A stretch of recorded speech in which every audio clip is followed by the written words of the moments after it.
Welcome to Storytimer at Large. Serial killer Ralph Richard Howell. Ralph Richard Howell was born on January 16, 1950 in Cincinnati, Ohio. He went by the nickname Rick. He graduated from Deer Park High School. Deer Park is an eastern suburb of Cincinnati. In 1979, he got married. Beverly J. Wilson became his bride.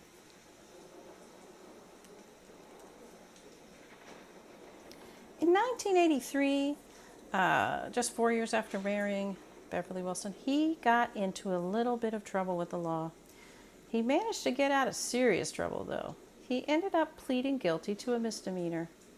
So the trouble just basically evaporated. Ralph Richard Howell died in a car accident in Kentucky in 1985. And that should have been pretty much the end of his story. But decades after his death, investigators in Ohio would connect him to the unsolved 1978 murder of Cheryl Thompson. DNA would prove it, and Ralph Richard Howell would be posthumously indicted. That's an unusual legal step, but I think prosecutors wanted this officially on the record. On March 3, 1978, Cheryl Thompson was a 19-year-old University of Cincinnati student. She had plans that night to meet her boyfriend at Gatsby's Disco. Cheryl never made it there. Her boyfriend went looking for her when she didn't show on time, and he felt like he saw her car and saw a man driving her car. He tried to catch this person in the car, but he was unable to. Cheryl's body was found about 2 weeks later on a sandbar or on the bank of the Little Miami River. A state game warden found her body. He had been there checking fishing licenses of people who were fishing and had stumbled upon her body there. Cheryl had been raped and strangled. Remember that misdemeanor charge in 1983? That Ralph Richard Howell was charged with. What he was actually charged with was much more serious. He pled down to a misdemeanor. But this is the victim's description of what happened. The victim said she was on the side of the road with car trouble. Ralph Richard Howell pulled over and offered her a ride. He was in a truck that delivered bulk shipments of the Cincinnati Enquirer newspapers. She refused a ride, but he kept insisting. He said things like, "I'm not an animal. I won't hurt you. You don't have to be afraid. What do you think I'm a bad guy? I'm not a bad guy." It's very manipulative and coercive, guilt-based goading. It wore her down, and so she got in. As soon as she was in the truck, he immediately had a rope around her neck and was strangling her. He had that rope ready to go in advance. Think about that for a second. She fought, but she also managed to frantically talk to him and beg for her life. She asked him if he had a wife. He said yes. She asked if he would want someone to do this to his wife. He said no. He eventually let her out. She went to the police and reported her story. Ralph Richard Howell was charged with abduction and attempted rape, but pled down to only a misdemeanor of unlawful restraint. Remember that Ralph Richard Howell died in a car accident in Kentucky in 1985? I haven't found the details of that wreck, but I did find that it happened in Kenton County, Kentucky.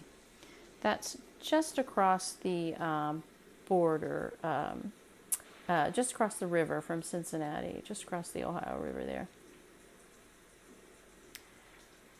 Did he go to that area of Kentucky often? What was he doing over there? Was he alone in the vehicle that day? In 1976, an unidentified body of a woman was found in Crittenden, Kentucky, which is on the border of Kenton County. A young woman named Carol Sue Klaber was also found in Kentucky in 1976. And there are others too. Susan Gorman was abducted from Cincinnati and left strangled and assaulted in Kentucky. Cheryl Anita Hughes was abducted from Chillicothe and assaulted, strangled, and dumped in Kentucky as well. In 1977, another University of Cincinnati student, Nancy Ann Theobald, was abducted. She was found the day after Christmas in a creek near Westchester. She too had been strangled. So keep in mind these two. Cheryl Hughes was taken from Chillicothe and left in Kentucky. University of Cincinnati student Nancy Ann Theobald was abducted from Cincinnati and taken across the state to the east side of the state to near Westchester, Ohio. Ralph was a long-haul trucker for part of his working life, but he also worked, as I said, delivering bulk shipments of newspapers. We know that he was doing that in 1983 when he abducted the woman who lived. What were his roots? I hope someone's putting together a timeline of his work record. He is suspected, as I said, considered to be responsible, really, of killing Nancy Ann Theobald in 1977, 17-year-old Charmaine Stola in 1978, and Victoria Hincher in 1976. I believe that they are connecting him to that through I believe it's all the same rope that was found around the necks of those victims. And I believe that's the same with Cheryl Thompson, who was found on the banks of the river there. I've written about Nancy Ann Theobald and Victoria Hincher and posted YouTube videos about their cases. But I'm still going to be looking into other murders of young women in this time period that are either unsolved or solved, and maybe the wrong person was in prison for it.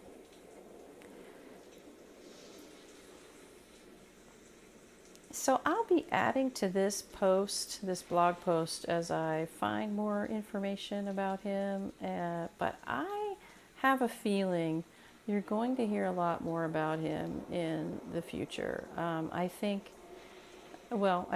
know investigators in Ohio are really actively following up on all these cold cases in the state. They have a really great unsolved cold case website. If you Google unsolved Ohio murders, it'll pop up. It's put together by the state attorney general's office, and it is very comprehensive.